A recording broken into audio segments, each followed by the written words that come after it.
what constitutes slavery.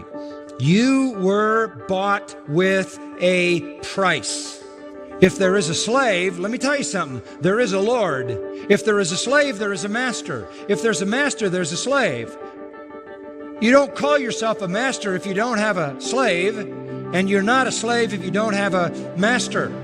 That's why the New Testament never even bothers to defend the idea, as it were, of whether or not when you come to Christ, He is your Lord.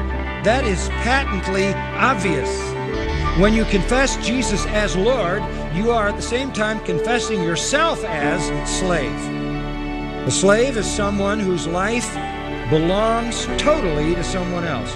Absolute ownership, absolute control, absolute subjection, absolute obedience, absolute loyalty, absolute dependence. If any man will come after me, let him deny himself. That's slave talk.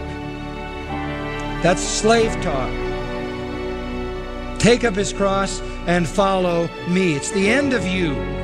You are now the slave of Jesus Christ. Being a slave to Jesus Christ is beyond any kind of slavery that anybody ever knew, because this master, listen to this one, makes us sons and gives us all the rights of His own sons. He adopts us into His family, calls us joint heirs with Christ, takes us to heaven,